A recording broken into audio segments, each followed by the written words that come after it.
Amen. Ayun.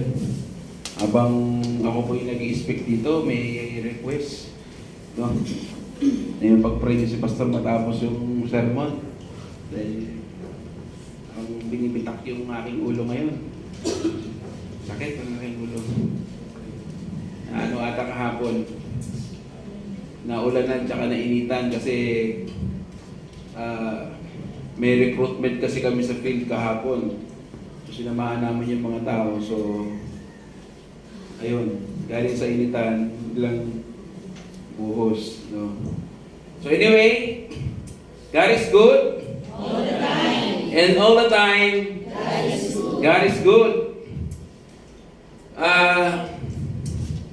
Sino po sa atin dito ang, ewan ko lang siguro, wala na akong tataas ang kamay, hindi nagdaranas sa mga pagsubok?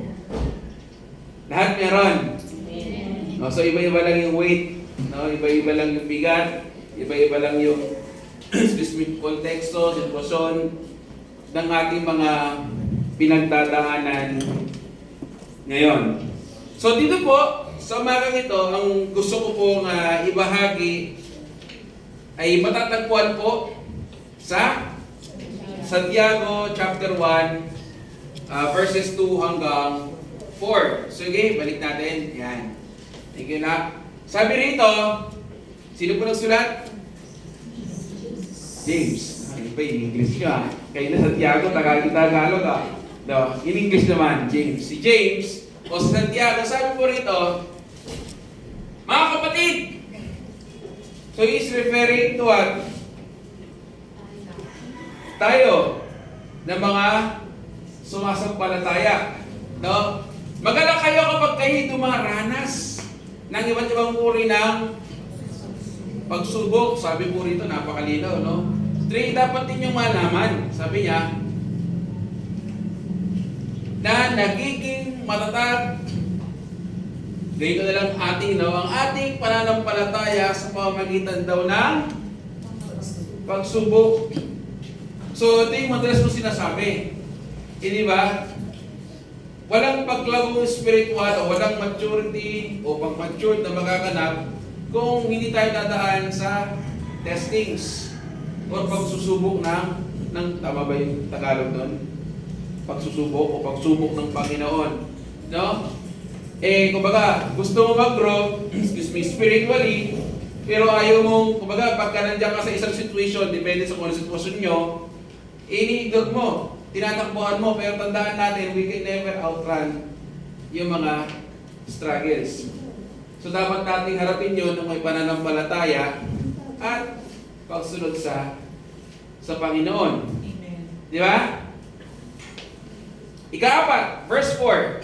At dapat kayong, sabi rito, no, na naman, tayo, ibigay na lang yung term, no? Ay yung salita. Dapat tayong magpakaratag hanggang wakas. Sabi po dito ni James. Gusto niyo po kasi James, eh. Sige, James na lang. No, ni James. Sabi rito, upang daw, no? Ganda kahapon ng message sa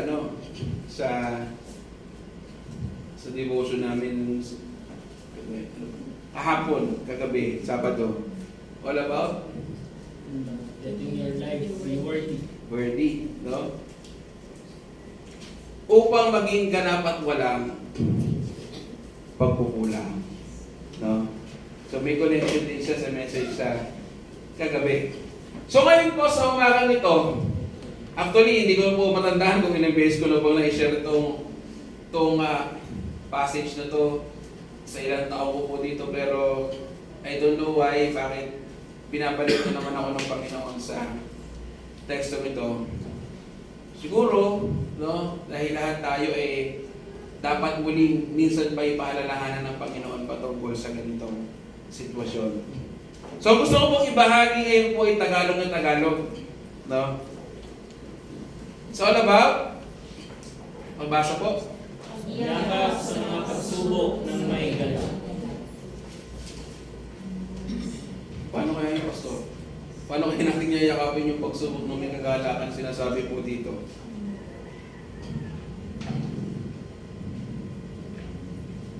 Niyayakap po ba natin? Ayaw mo yan, Lord. No, pwede ba sa iba na lang yung pinagdadaanan ko ngayon? Pwede naman na, Lord, very right lang sana yung ibigay mo sa akin. Pwede bang sa iba na lang yan? Tandaan po natin, hindi po nagkakamali ang Panginoon. Never siya nagkamali. At hindi siya magkakamali sa kung anong sitwasyon ka meron ngayon. Tama po ba? Ipinahintulad niya ng Panginoon sa mataas na purpose. Di ba? So, hindi lang yan po para sa iyong sariling benepisyo, kundi para pa rin sa karangalan niya. Lahat ibabalik para sa Kanya. No? So, dapat po nating maunawaan yan. Ngayon po, nais ko pong ibahagi sa inyo isang, kumbaga, napakahalagang mensahe, no, ng pag-asa mula sa sulat po doon ni James o ni Santiago, mula po rito sa ating teksto sa chapter 1 2 hanggang 4, na matutunghayan natin ng isang mga salita o talata ng hamon sa ating mga pananaw. No? Sa mga pagsubok, at tinuturuan tayo dito kung papaano tayo dapat tumugon sa mga sitwasyon natin. So, ibig sabihin pala, Pastor, meron palang tamang pagtugon, yung tamang pananaw at pagtugon sa mga sitwasyon na kinalalagyan natin ngayon.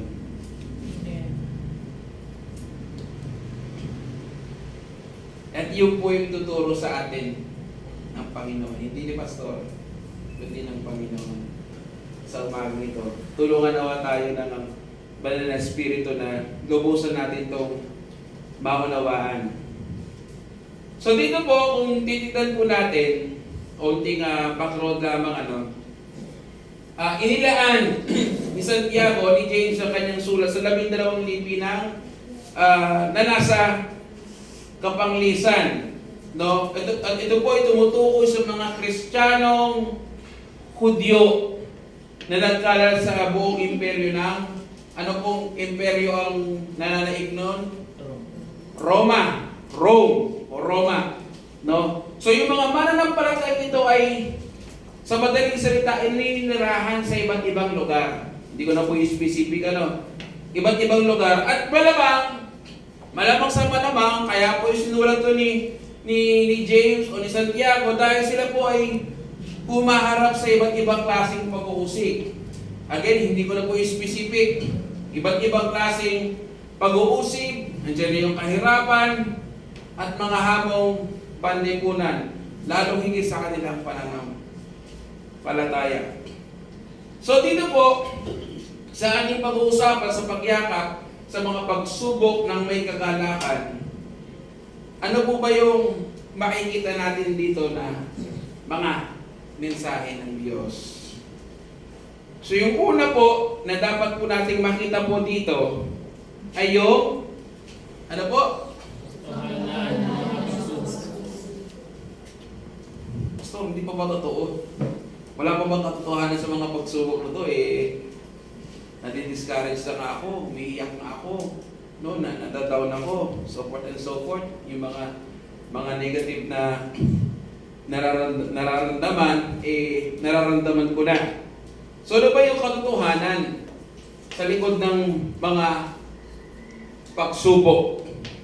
So dito po sa verse 2 ay nagsisimula sa mga salitang ito. Sige po, tingnan niyo po sa mga Bible ninyo, no? Sabi po dyan, sige, so yan na natin lang sa verse 2. Sabi rito, mga minamahal, huwag kayong magtaka. Sabi rito, no? Sa mga mabibigat, ayan, balik natin na. Verse 2 lang muna. Santiago na. Ayan, okay na. Thank you. Ayan. Sabi rito, mga kapatid, mag-alak kayo kapag kayo'y dumaranas ng iba't ibang uri ng pagsubok. Mga kapatid, sa isang translation na ginawa ko po, no? Sabi po rito, ibilang na bawang kagalakan, mga kapatid, kapag dumadaan sa iba't ibang uri ng pagsubok. So mahalagang tandaan po natin, mga kapatid, na hindi sinasabi o sinabi ni Santiago o ni James na kung yung word, kundi sabi niya kapag. Malaki yung diferensya ng kung sa kapag. So, uunawain lang po natin, mga kapatid, yung pagsubok ay hindi optional.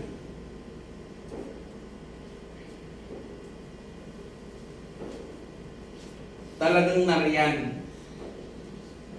Actually, kahit naman hindi ka sumasampalataya sa Panginoon, meron at meron. Tama po. Pero, ang pinagkaiba lang natin sa mga hindi sumasampalataya, na kapag tayo dumaranas ng pagsubok, may mga pinangahawakan tayong pangako ng Panginoon. Hindi po ba? Di ba? So, ulitin ko po, mahalagang tandaan natin yung salita na ginamit po rito ni Santiago ay hindi kung kundi kapag. Tandaan po natin sa next slide na. Sige pa. Sige pa na.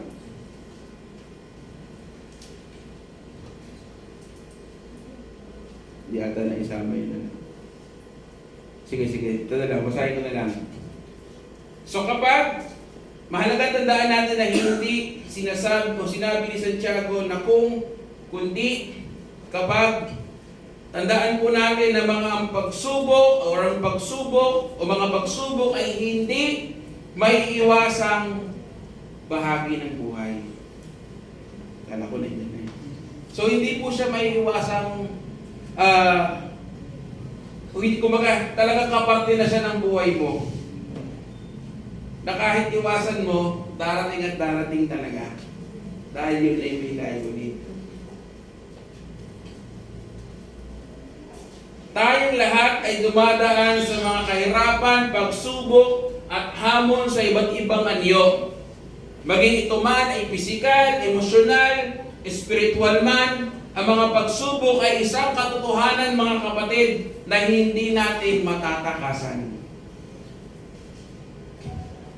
Bagkus dapat nating harapin ng may pananampalataya sa Panginoon habang tayo ay patuloy na sumusunod sa Diyos.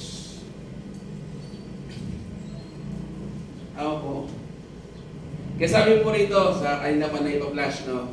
1 Peter, sabi po dito ni Pedro, no? Sige po, pakibasa mga kapatid. Amin ang mahal, huwag na kayo. Ayan. Sige po. Ay, ako na lang. Sige po. Sabi po rito, sa 1 Peter chapter 4, 12 hanggang 13, sa wikang Tagalog po, huwag kayong magtaka, mga minamahal, sa mabigat na pagsubok na dumarating sa inyo upang kayo'y subukin na parang may nangyayaring kakaiba sa inyo. Sa halip, sabi po rito ni Peter, magalak kayo nang kayo'y nakikibahagi sa mga pagdurusa ni Kristo. Dahil, upang kayo'y magalak, tayo kayo'y magalak, at magsaya rin kapag nahayag ang kanyang kaluwalhatian. So dito po, sabi po ni Peter, ni Apostle Peter, una ko mapapansin niyo po na tulad po ng sinabi po ni Santiago, tinatawag po ni Peter ang mga mananampalataya ng may pagmamahal. Hindi ba sinabi niya mga minamahal?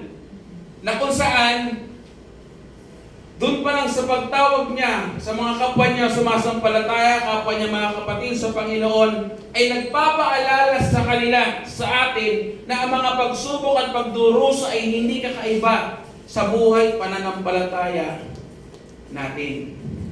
bilang isang Kristiyano.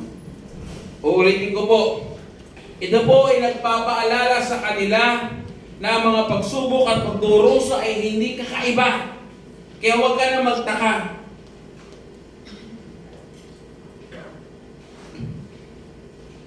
Ewan ko lang kung na-observe nyo, parang mas pahirap ng pahirap, pabigat ng pabigat. Ibig sabihin,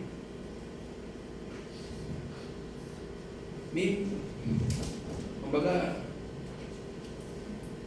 may paglabong nangyayari sa inyo. Hindi kasi natin nasusukat, nawala kasi yung parang level, no? Ng spiritual level. So, ito ka, 70% ka ngayon, ha? Walang ganun, walang scanner din na ginagamit namin sa trabaho, yung scan ng mga barcode, etc. Na kung meron lang ganun, no? Hindi eh. Pero mapapansin niyo po yan sa inyong buhay, pananampalataya. Kung minsan pa nga't madalas eh, buong pamilya nyo. Diba? Hindi mo lang personal. Buong pamilya nyo may pinagdadaanan. Ano man yung tinuturo, ano man ang mensahe ng Panginoon, isa lang sigurado ko, yun ay unay para sa kabubuti natin. At katulad ng sinabi ko sa kanina, yun ay para rin sa kapurihan kalwalhatian ng Diyos. So huwag na tayo magtaka kung dumaranas tayo ng kung ano-ano man yung konteksto natin ngayon. So ang mga bibigat na pagsubok ay tumutukoy sa matinding o yung mabigat na pagsubok na ginagamit po nila rito ng mga salita nila James tsaka ni Peter ay tumutukoy po sa matinding pagdurusa. Matinding pagdurusa. Maaring yung pagdurusa na yun ay pag-uusig. Ako po, nakaranas ako personal na pag-uusig sa magulang ko. Kontrang-kontra sa kung ano ako ngayon. Kung minsan madalas yung pag-uusig, magmumula talaga sa loob ng circle ng family. Hindi sa outside. Na-experience niyo na po ba? Ako na-experience ko talaga. Pero mabuti ang Panginoon. Ulitin ko po, ay tumutukoy sa matinding pagdurusa, maaaring pag-uusig na nararanasan ng mga mananampalatayang ito. Maaaring ito po ay literal na pag-uusig sa pamamagitan ng, di bawal lang naman mga apoy, no? Sa ilalim ng kapangyarihan ni Emperor. Sino po yung Emperor nun? Emperador nun? Ni Nero. No? At marami pang klaseng matitinding hamon na hindi ko na po may specific pa. Dito po, kung babalikan po natin si Peter, dito po, pinalalakas po ni Apostol Pedro, ni Peter, ang kanilang loob na huwag daw silang magulat sa mga pagsubok na kanilang nararanasan. Tandaan natin, sa next slide, ang pagdurusa ay inaasahan bilang bahagi ng buhay Kristiyano. At ito ay may layunin upang subukin ang ating pananampalataya. Ulitin ko po, ang pagdurusa ay inaasahan bilang bahagi ng buhay pananampalataya natin. Tanong, ang Panginoong Jesucristo ba ay naghirap? Di ba? Doon pa lang sa garden ng siyang inadalangin, di ba? Sinabi niya, kung maaari lamang tanggalin yung saro na paghihirap. Try to imagine yung pain, lahat, everything na experience niya, naranasan niya. Pero salamat sa Diyos. Sabi niya, Not my will, but let your will be done. Hindi ang aking kalooban, kundi ang kalooban siya mapangyari. Sa kanyang paghihirap, tayo ang nagbenepisyo. Sa kanyang kamatayan, buhay na walang hanggan ang tinanggap natin. Kaya kung tayo man ay nahihirapan ngayon, paano na lang yung Kristong pinako sa krus? Kung susuko na tayo sa laban ng buhay, tandaan nyo, hindi niya tayo sinukuhan. Kahit sobrang hirap na. Kasi, gain na lamang ang pag-ibig ng Diyos sa atin. Ikalawa po, sige po, pakibasa po. Ang tamang pagtugon sa mga Ayan. pagsubok. Ito, magandang pag-usapan natin. Paano nga ba? Paano nga ba yung tamang pagtugon sa mga pagsubok? Siyempre, unang-una, depende yan sa level, sa bigat, sa dami, sa sitwasyon o sa konteksto. Pero, malino na sinasabi ng salita ng Panginoon, meron palang tamang pagtugon. Iniligay ka ng sitwasyon, iniligay ka ng Diyos sa isang sitwasyon na ito. So, dapat, alam mo kung paano mo i-manage ng tama, biblically. Ang nangyayari kasi madalas sa atin, nagpapanik eh. Pag nagpanik, ano mangyayari? Ang hirap mag-isip ng matino, ang hirap mag-isip ng tama. Lahat ng mga negative, maaaring pumasok sa'yo. Pero tinuturuan tayo ng salita ng Panginoon na kung dumating man tayo sa ganitong aspeto o sitwasyon ng buhay natin, meron palang tamang pag-iisip at pagmamanig sa mga ito. Katulad po ng mga sinabi ko ng mga huling linggo na hindi ba may naman sinabi sa unang Korinto 10:13 na walang pagsubok na hindi natin kayang i-handle. Tama? So, ibig sabihin lang, kaya natin. Ang tanong, kaya ba natin i-manage ng tama yung sitwasyon? So, kapag hindi natin na-manage yung tama yung situation, nang hindi tayo sumasangguni sa salita ng Panginoon, sa kung ano yung katotohanan,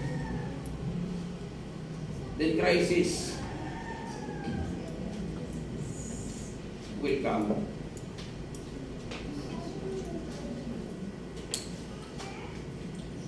So it's a matter of how we handle things. Siguro in general na natin sa buhay natin. Lalong higit sa aspeto ng pagsubok. Ang hirap, di ba, unawain na. Kung ikaw ay dumaranas ng pagdurusa, pagsubok o sufferings, dapat ka magalak. Hindi, biblical ba yun? Yes, biblical siya. At yun yung bagay yung tinuturo sa atin dito. At mamaya makikita natin kung bakit ganon. No? Ulitin ko po, tamang pagtugon sa mga pagsubok. Yan po ay ayon po sa text natin sa verse 2 hanggang 3. Hindi ko na po siguro basahin. No? So yung pangalawang bahagi po rito sa talatang ito ay nagtuturo po sa atin bilang mga sa atin na ibaling o ibilang na pawang kagalakan yung mga pinagdadaanan natin na sa unang tingin tila taliwas sa ating inaasahan. Kumbaga, paano tayo makakahanap ng kagalakan sa gitna ng pagdurusa at pagsubok? Ulitin ko po, paano tayo makakahanap ng kagalakan sa gitna ng pagdurusa at pagsubok? Para kung hindi natin ganong unawain at walang kasamang pananampalataya, awkward doon. Paano ako magaganap? Gayon nagdudusa ako. Yun yung lubos na hindi maunawaan ng walang pagkilala at walang Kristo sa buhay. Pero ito po yung itinuturo sa atin ng salita ng Panginoon sa pagkakaroon ng tamang pagtugon sa mga pagsubok. Ulitin ko po, paano tayo makakahanap ng kagalakan sa gitna ng mga pagsubok? Alam niyo po, ano po yung susi? Sa tamang o sa paghahanap ng kagalakan sa kabila ng pagsubok at pagdurusa, alam niyo po ano yung susi? Yung pananaw mo.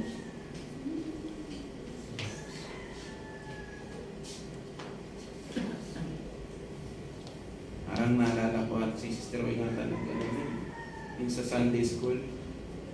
Yung pananaw, malaking bagay yung pananaw. Tama po ba? Yung sa topic niya na ano po yun? Biblical po.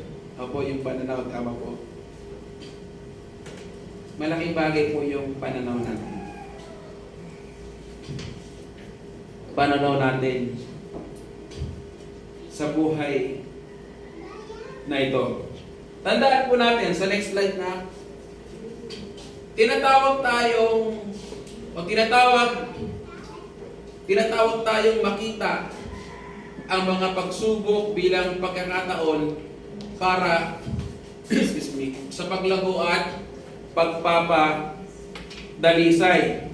At ang mga pagsubok ay maaaring sumubok ng ating pananampalataya, magbunga ng pagtitiis, at sa uli ay humuhubog sa atin bilang mga ganap na tagasunod ni Kristo. Kaya nga po sabi po ni Peter, ni Apostle Peter, sa unang Pedro, sige po, pakibasa po.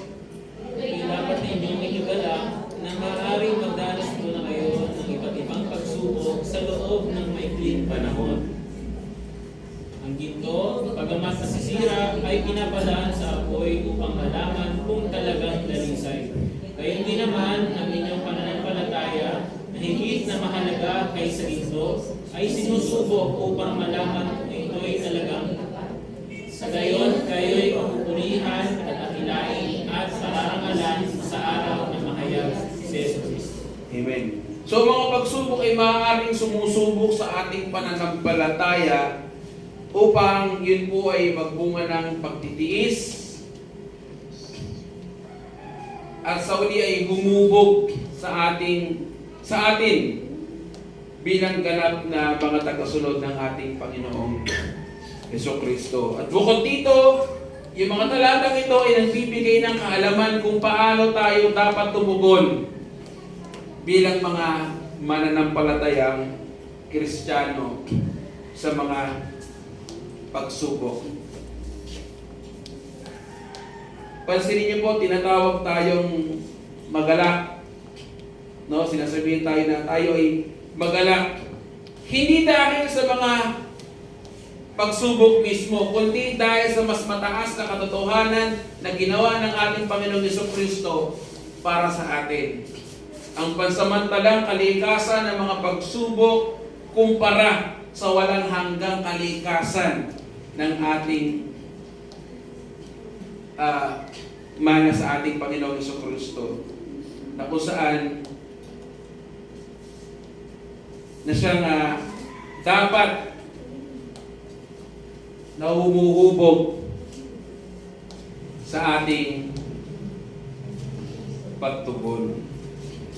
So sa kabila ng ating mga pinagdadaanan, mga kapatid, mahirap man, tulungan nawa tayo ng banal na spirito, na tayo man ay dumaranas ng paghihirap, bigyan tayo ng tamang pagtugon, pag-iisip, pananaw, na imbis na sisihin natin si Lord sa kung bakit nangyayari sa atin ito,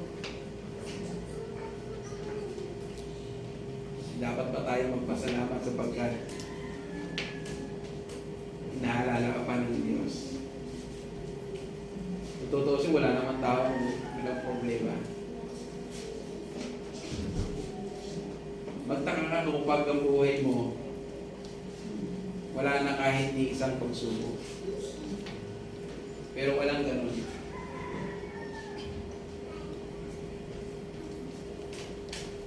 Huwag na nating hayaan na manatiling matigas yung puso natin or ignore kahit alam mo nang tinatama ka ng Lord. Tayo magbago na. Ikatlo po, nabis lang po ito. Ang layunin, ito po, no? Ang layunin ng mga pagsubok ayon po sa verses 3 hanggang 4 ng James. So dito po sa verse 3, sapagkat alam ninyo ang mga pagsubok sa inyong pananampalataya ay nagbubunga ng pagtitiis. So ang mga pagsubok ay may layunin. Yun nga po, nabanggit na, no? Ay magbubunga ng pagtitiis. So sinusubok ang ating pananampalataya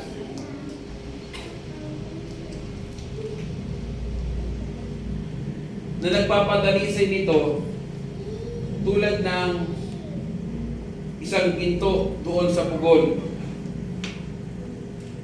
Gaya po ng isang abang tamang term doon. Tao na nauhumaling, no, sa pag-ehersisyo or yung sa fitness, no, pag uhubog ng katawan, nagpapalakas ng mga hinga ng katawan. Ang mga pagsubok po ay nagpapalakas ng ating pananampalataya at nagbubunga ito ng pagtitiis. O nga yung pagtitiis sa atin. So ang pagtitiis ay nagbibigay sa atin ng kakayahang magtagal sa kabila ng mga kahirapan. Manindigan sa ating mga paniniwala at ituon ang ating mata sa ating Panginoon sa Kristo. Nakakita na po ba kayo ng sculptor? Ano niyo po ba yung sculptor? Yes. Yung mga nagtatrabaho sa mga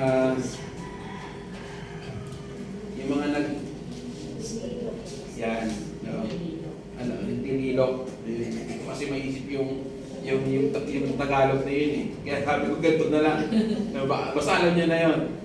Nagtililok na kung depende kung bato, kahoy, pero gamitin ko na lang yung bato. No? Yung mga nagtatrabaho sa mga, di ba, bloke ng marmol. So sa bawat hampas nila ng pakit, no, yung ginagamit nila. Ang mga piraso ng bato ay, di ba, natatapyas, natatanggal. At dumaraan ang eskultura sa isang proseso ng pagpipino. So, yung layunin po ng eskultor ay may pakita ang nakatagong kagandahan sa loob ng normal na, halimbawa lang, marmol. No? Sa katulad ng paraan na ginagamit ng Diyos sa atin, bilang ating mapagmahal na Panginoon, manlilikha, ang pakit ng pagdurusa, yun po ay para hubugin tayo sa kanyang nangis. Inaalis ng Diyos yung mga bagay na dapat alisin upang tayo ay maging buhay na refleksyon ng ating Panginoon.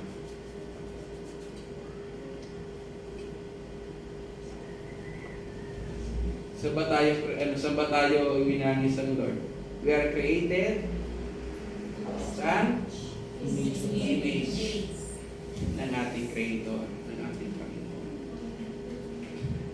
So natural, dahil yun ang nais niya, gusto niyang alisin sa atin yung mga bagay na hindi kanais-nais at karapat-dapat.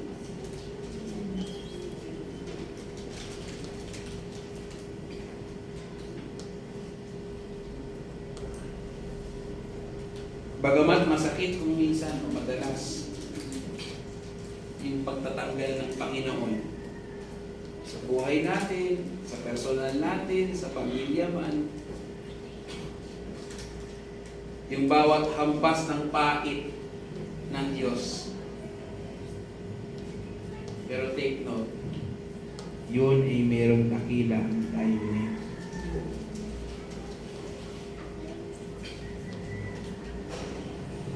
Kinakailangan talaga makapal tayo masaktan para sa kanyang kapurihan at kaluwalhatian gagawin ng Panginoon. Ang ilapit tayo sa ganap na pagiging mga nilalang na kanyang nilikha. Sabi po sa Roma, sabi po ni Apostol Pablo, punta naman tayo sa Roma. Sige po, pakibasa po.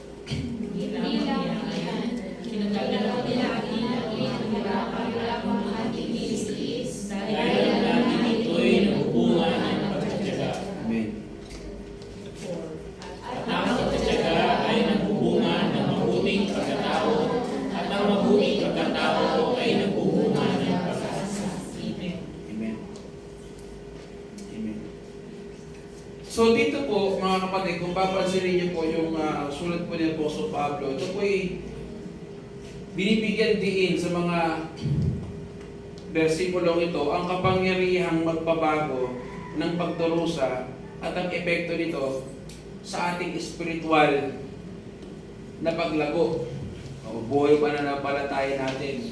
At inihikayat nito ang mga mananampalataya tayo, hindi lamang sa panahon nila, kundi sa atin din, na tayo po ay magalak kahit na tayo daw po ay nasa gitna ng mahihirap na kalagayan.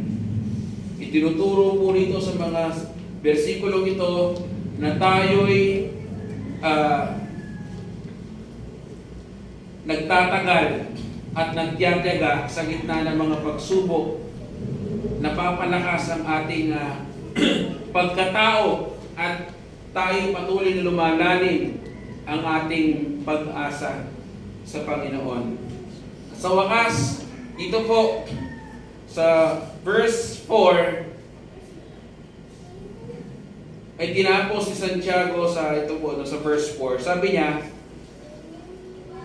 kung babalikan po natin yung verse 4, hayaan ninyong maganap ang kanyang gawa upang kayo'y maging ganap at ganap na walang kulang. Ang pinaka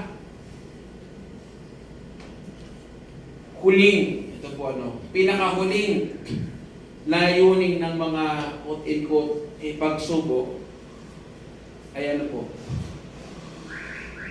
Ay ang ating spiritual na pagkaganap. Nais ng Diyos na tayo ay lumago at maging ganap na mga disipulo na sumasalamin sa karakter o imahe ng ating Panginoong Jesucristo.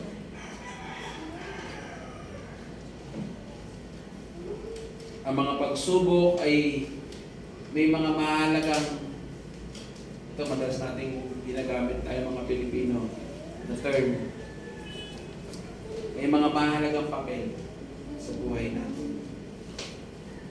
Sa prosesong ito, tayo bilang mga sumasampalataya sa Panginoon, tayo po ay pinipino. Pinipino tayo. Inuhubog sa ating pagkatao at ginagawa tayong sisidlan ng karapat-dapat para sa kanyang dakila layunin. Kaya sabi pa rin po ni Apostol Pablo sa mga taga-Korinto, sige po, pakibasa po. Kaya at panandaliang kapigatiang dinaranas namin ngayon ay magbubunga ng kagalakang walang hanggan at walang katulad. Kaya ang paningin namin ay nakatuon sa mga bagay na di nakikita at sa hindi sa mga bagay na nakikita. Sapagkat panandalian lamang ang mga bagay na nakikita, ngunit walang hanggan ang mga bagay na di nakikita. Amen. Diretso na po natin sa Roma 8. verse 18. Sige po, pakibasa. Para sa akin, ang mga pagtitiis natin sa kasalukuyan ay hindi mayakapin sa kalwalhatiang ipapahayag sa atin. So yung mga talatang ito, mga kapatid, sa next slide po natin.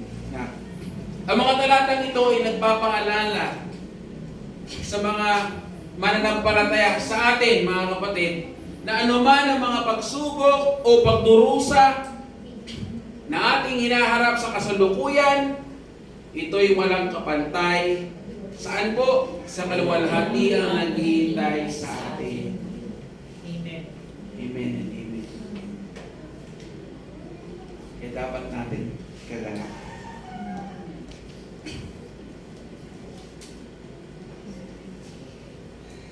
So inihikayat tayong panatilihin ang isang walang hanggang pananaw at hanapin ang aliw sa katiyakang ang ating kasalukuyang mga kahirapan ay pansamantala lang talaga. At higit na malalampasan ng hindi nasusukat at hindi masusukat na kaluwalhatian ipahayag sa atin.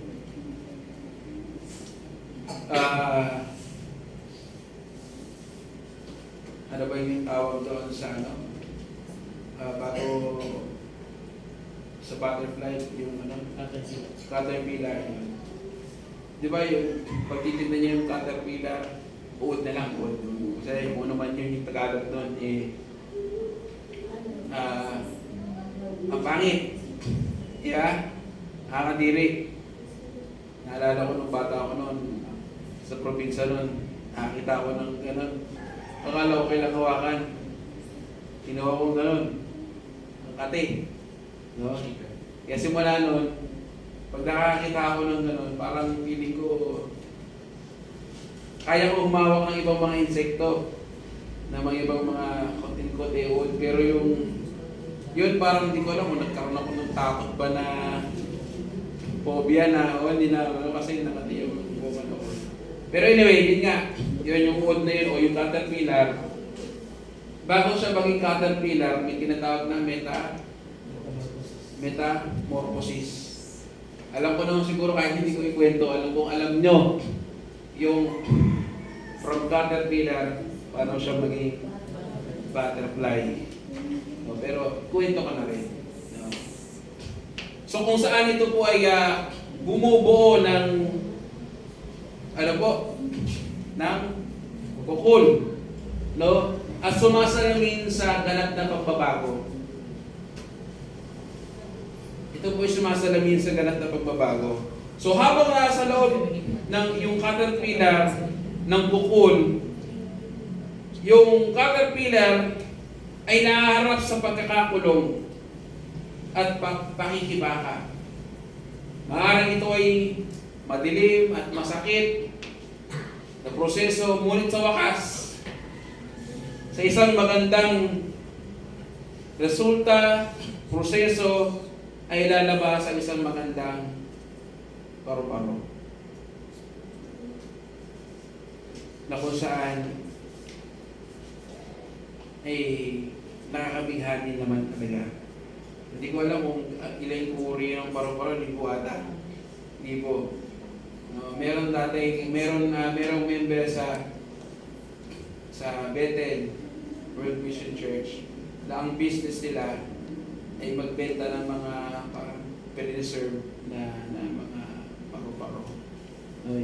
Inilalagay sa frame. Yun ang business nila. Kaya tuwing napupunta kami sa bahay nila noon, nung kabataan pa ako, ay talaga na-amaze ako. Paano kaya ito preserves? Ang ganda. At sa dating kinatatakutan ko, kapag umaga nag-evolve, ang ganda. May malalaki, may maliliit, depende sa inyo. So ganun pa man, maganda yung nagiging resulta. No? So yung ilustrasyon po ito ay kumakatawan kung paano po ang ating kasalukuyang pagdurusa, bagamat hamon ay maaari magdala ng maluwalhating pagbabago at ang isang hinaharap ng puno ng kalayaan at kagandahan kay Kristo. Kaya mga kapatid, tandaan po natin, bago ko po tapusin itong mensahe ng Panginoon, ang mga pagsubok ay hindi po, ito po, nawa, tumatak talaga sa ating isipan, ay hindi po iniraan para tulungin tayo. Hindi yan nandyan para durugin ka.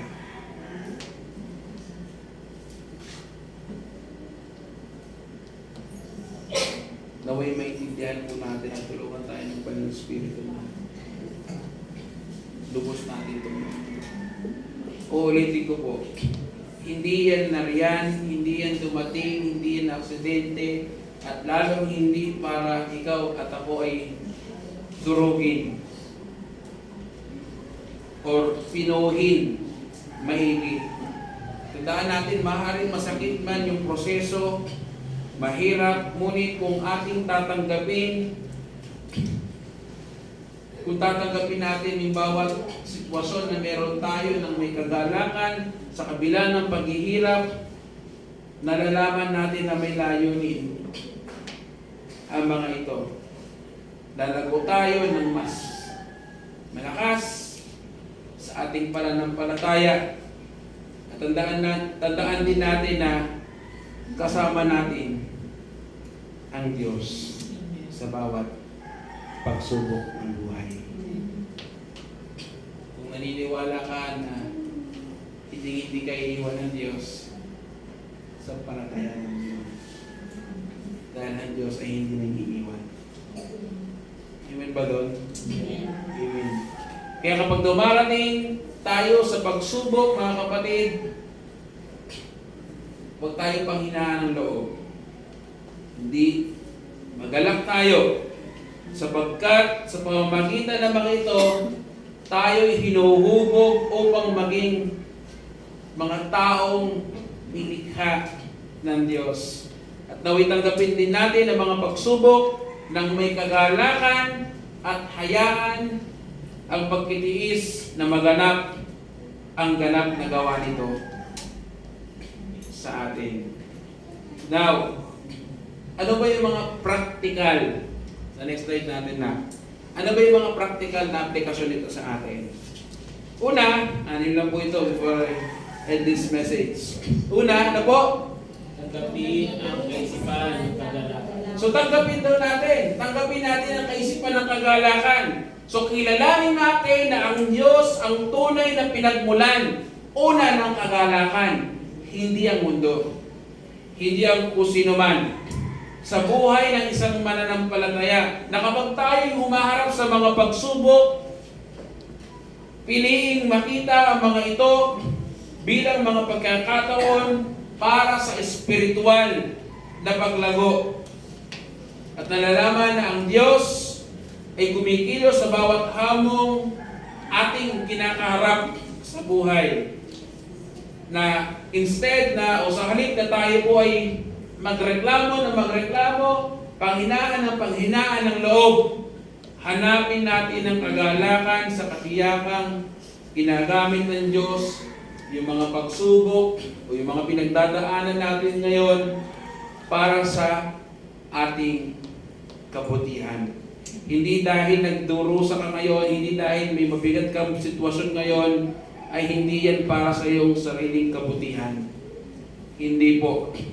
Hinuhubog tayo ng Diyos sa pamamagitan niyan para sa kanyang dakilang layunin.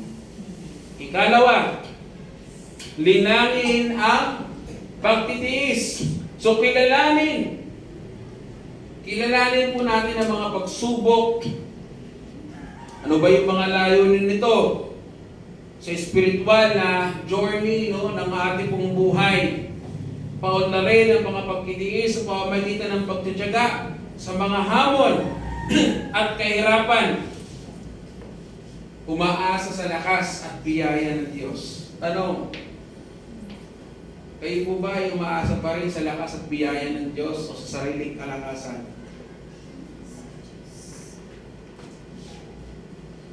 Dapat patuloy tayong manangan sa lakas at biyaya ng Diyos habang tayo patuloy na sumusunod at naglilingkod sa Diyos. So ang pagtitiis ay nagdudulot ng espiritual, no, na napagkahinog at mas matatag na pananampalataya, syempre, sa Panginoon. Ikatlo, hindi ko nakabaan pa ron, humingi ng karunungan mula sa Diyos. Ito po napakahalaga. Kaya tayo nai-stress kasi hindi natin alam yung gagawin eh. Di ba? Imbis na sa Diyos ka una lalapit, kung kanino tayo lumalapit. Kung kanino tayo kumakapit.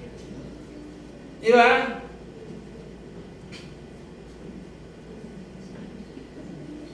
Ginagawa natin huling baraha sa Lord eh. Kapag walang-wala na, wala ka nang maitira, ilalabas mo na yung baraha. Hindi po nawa ganon. So kapag humarap sa mga pagsubok, mga kapatid, tayo lumapit sa Diyos. Para saan? Sa karunungan at gabay. Hindi madamot ang Diyos sa karunungan. Yan po tatandaan po natin. No? Lumapit tayo sa Kanya nang may pagpapakumbaba, no?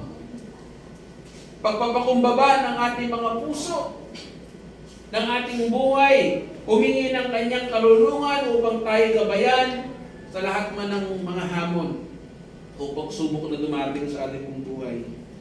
Magtiwala tayo na asumampalataya na ibibigay ng Diyos ang karunungang kailangan natin, na kung saan tayo ay magkaroon ng tamang desisyon.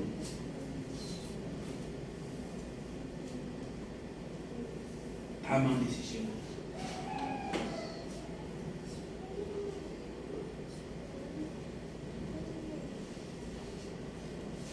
Malaki po yung nagagawa ng at epekto ng desisyon sa buhay. Whether susunod tayo o hindi tayo susunod. Tama mo.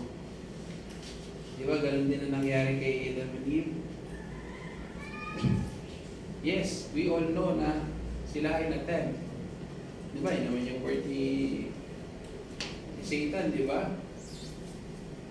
Yes. Pero bago ko dumating sa ganung punto,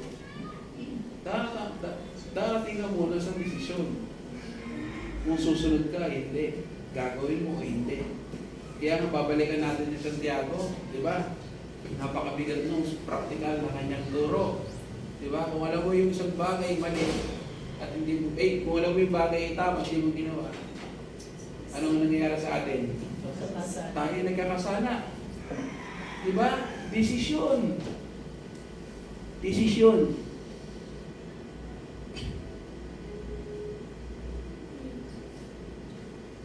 Kaya po, humingi tayo ng karunungan sa Panginoon.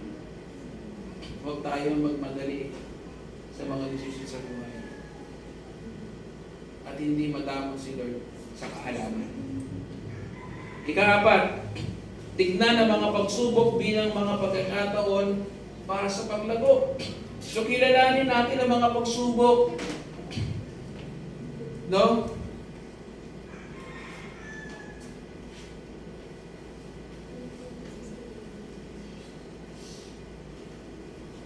Sanip, tignan ang mga ito bilang, kumbaga, huwag nating tignan ang mga pagsubok ay pagpapahirap lamang, bagkus tignan natin ang mga ito bilang mga pagkakataon para sa personal nating paglago. Tayo at sa Panginoon,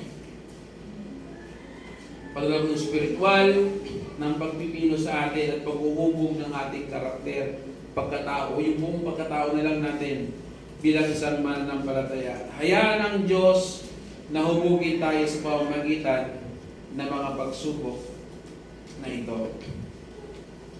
Now, ibig na sabihin natin, Lord, hindi mo ako karapat-dapat na tumanggap nito ng pagsubok na ito. Iba na lang, ipasa mo na lang sa iba. O hindi ko po, hindi siya nagkakamali. Imbis na tayo mag-question, mag-complain sa Kanya, why not? Ganito yung tanong natin sa Kanya. Lord, ano po yung tinuturo mo sa akin? Ano yung gusto mong alisin ko? Ano yung gusto mong i-improve ko? No? Hindi yung mga bagay na negative na parang si Lord pa nagkamali sa nangyari sa buhay natin. Hindi.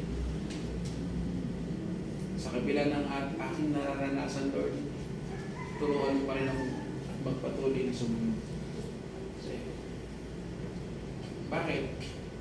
Ang dami ng mga Kristiyano ngayon kapag konting topic lang, naging stop over na eh. Ano yung ibig ko sabihin sa stop over? Hindi mo na makita. Pahinga muna ako, Lord. Nag-struggle ako eh. Pahinga muna ako, Lord. Kasi mabigat yung issues ko ngayon sa buhay. Alam niyo po, the more ka na nahihirapan, the more ka na nag-struggle, dapat the more ka na mas lalong higit na lumapit sa Panginoon. At walang sitwasyon sa buhay na hindi ka dapat na hindi ka, kumbaga, o hihinto ka sa paglapit sa Panginoon. Whether you're in good times or in bad times, dapat patuloy tayong lumalapit at patuloy sa paglapit, pag-usad, paglilingkod sa Panginoon. Ikalima, dalawa na lang po. Magtiwala sa soberenya ng Diyos. So, paunlarin po natin yung ang malalim na pagtitiwala sa soberenya ng Diyos at sa Kanyang mga plano para sa ating mga buhay. Kahit sa gitna ng mga pagsubok, maniwalang at sumampalataya na hawak ng Diyos ang lahat at pinagkakabuti ang lahat ng bagay para sa ating kabutihan. Magtiwala tayo na alam niya kung ano ang pinaka mabuti para sa atin. At alam niya.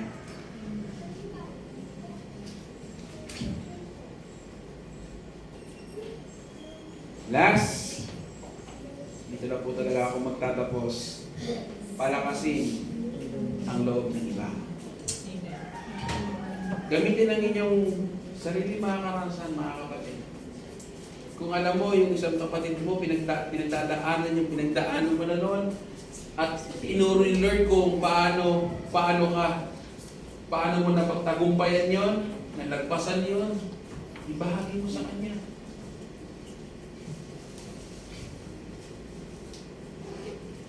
Ulitin ko po, gamitin ang ating mga sariling karanasan sa pagsubok at paglago na dulot nito upang palakasin at itaas, palakasin ang loob ng iba na maaaring dumaranas ng katulad po nung nasabi ko kanina ng hamon na pinagdaanan mo noon.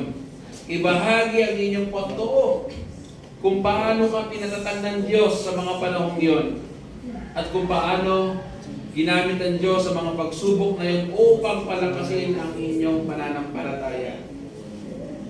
Kaya mga kapatid, nawa, wag natin, ito po, sana tumatak sa ating isipan, wag natin i-alok yung suporta.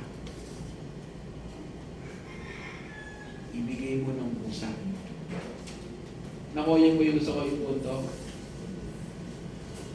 Huwag mong i-alok ng suporta mo sa kapwa. Ibigay mo yun ng pagkukusa at ang may pagmamahal. Anong sinabi ng Panginoon? No? Love your neighbor as you love yourself. Sabi ni Mr. Yun naman po talaga eh. Iba man ang konteksto lang pero grabe yun. Diba? Sabi nga po, love your enemy. No? Pero ulitin ko po, huwag natin i-alok ng suporta Huwag nating ialok ang empatiya sa iba at talong higit sa lahat, huwag nating ialok yung panalangin. No? Gusto mo ba na ipag-pray kita? So, depende, situational. But kung sa tingin mo talaga yung isang taong yun, talagang inuudyokan ka ng banal na spirito, lapitan mo natin panalangin. Huwag mo nang tanungin. Situational, pero gawin natin. So, nawa ay minsan pa'y na-remind tayo ng Panginoon sa kanyang mga salita on how to handle yung mga stresses sa buhay natin, yung mga situations sa buhay natin. Higit sa lahat, tandaan natin yung tamang kaisipan, pananaw, kung paano natin i-handle yung mga ito. Tulungan nawa tayo ng ating Panginoon. Tayo manalangin. Once again, Lord, salamat po sa mensahe mo. Tulungan mo po kami. Banal na Espiritu, kung paano po namin ito may proseso sa aming buhay, magamit, i-apply sa buhay po namin, lalo higit. Kami namang lahat ay talagang dumaranas, Panginoon, sa pagsubok o pag-iinom. Naway magkaroon kami ng tamang isipan, pananaw, kung paano namin, Lord, ma-handle, ma-settle, Lord, yung mga pinagdadaanan po namin. Sapagkat alam naman namin, Lord, na hindi ito para kami durugin, pahirapan lang, Lord, bagkos ito po'y para sa una sa iyong kalwalhatian, kapurihan, Panginoon, sa aming kabubuhay bilang mga anak mo, sumasampalataya. Kaya salamat, pagpalain mo ito, at ito po'y maging pagpapala sa kalagayan. Salamat po, purihin ka, sabayin ka, dakilain ka, ito po ang namin sa Panginoon Jesus.